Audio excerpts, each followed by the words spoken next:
Hello, dear aquarist. Yes, today a study on what can be interesting to replace antibiotics because antibiotics has been used for so many years and many alternatives have been examined, have been studied. And this is here a study, a review of the publications on the use of innovative non-antibiotic feed-based strategies. Yes, something you can add on to the food, to the fish food, to help to control a bacterial infection. And in this case, it was studied on the rainbow trout, Yersiniosis, on the rainbow trout, which is a common bacterial infection, which is explained here in the abstract. The study was an international study, people from Russia, India, well, Russia and India, yes, Iran, Poland, all were involved, Turkey. So an interesting international study because these things are studied worldwide. And red mouth disease or yersiniosis is responsible for high mortalities in rainbow trout and other salmonids. The prevention and control has become very important for that aquaculture industry, and we can learn from it, even for us as ornamental fish. Or ornamental fish industry depends on the research that is done or currently or has been done on food fish, because that's where the money goes. That's where is the money available to pay for those studies and to do the testing and examinations. And I learn a lot from it. So I'm daily studying publications, and sometimes I pick up an article which I would like to share with you. That, well, we have to learn that antibiotics can be effective, but there is evidence that unrestricted control can harm the fish, can harm the humans, us human species, and also can harm the environment. So we should limit to control the use of antibiotics and to be aware when to use it, to do a good examination, a good diagnosis, a proper examination, etc., before you administer an antibiotic.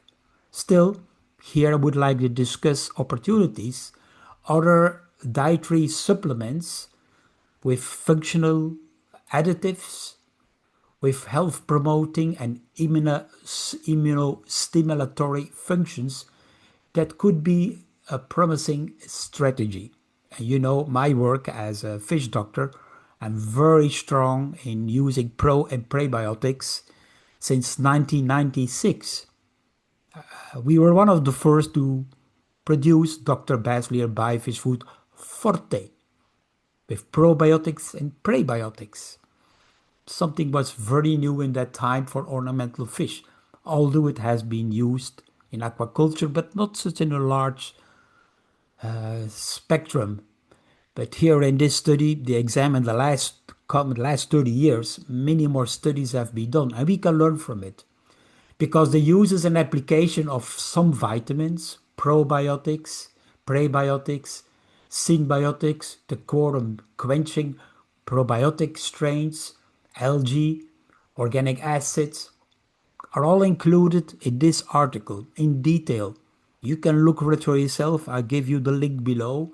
I will give you just the major, well, goals of this study and the major results, because it explains here that the roles of the phytobiotics, that means herbal supplements, which we also use in Dr. Bassleer Biofish Food, and their phytochemicals, which are chemicals, normal extracts made from plants, and the essential oils extracted from them will also be discussed in this article.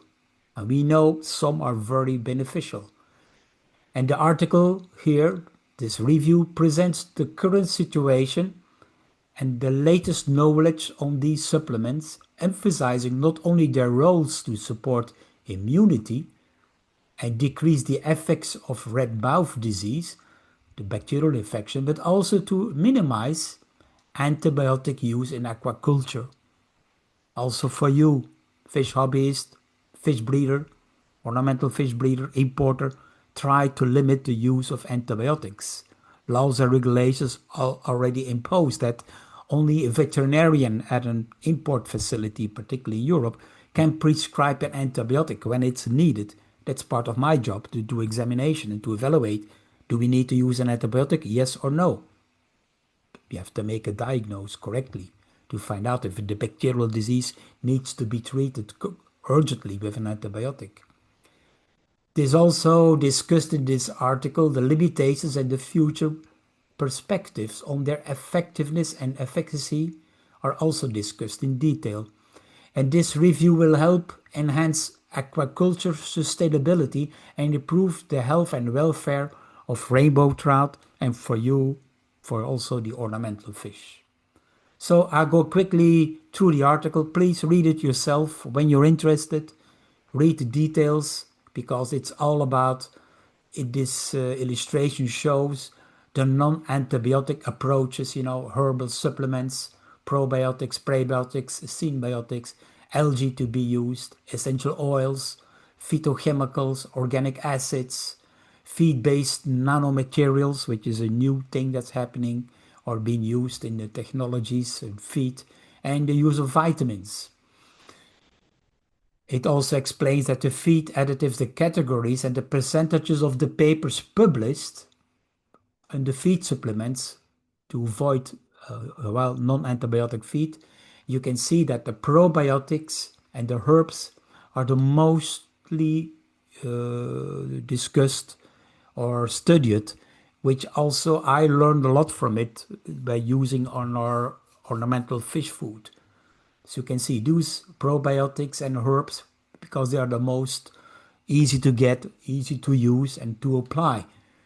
Prebiotics, of course, are a part of it, and synbiotics. Well, you can see many different things are discussed in this paper, all in detail here. The herbal extracts, different herbal extracts discussed here.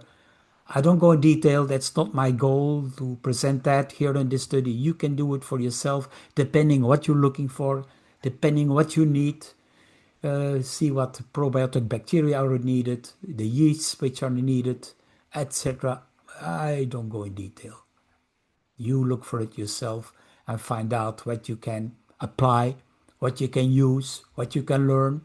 You can learn from my fish food and the application of phytochemicals or nutricaments for the use to prevent or control fish diseases.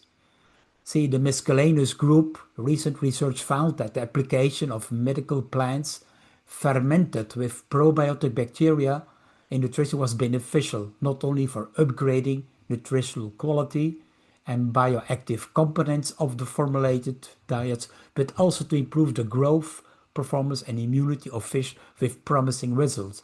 That was an article published by Wang in 2022. You can read below the reference of Professor Wang.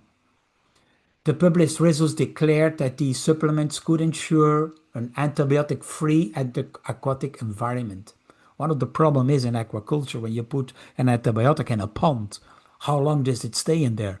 You have to get rid of it within 48 hours. Otherwise, it can create resistance of bacteria. So just putting it in a pond, an antibiotic is not smart.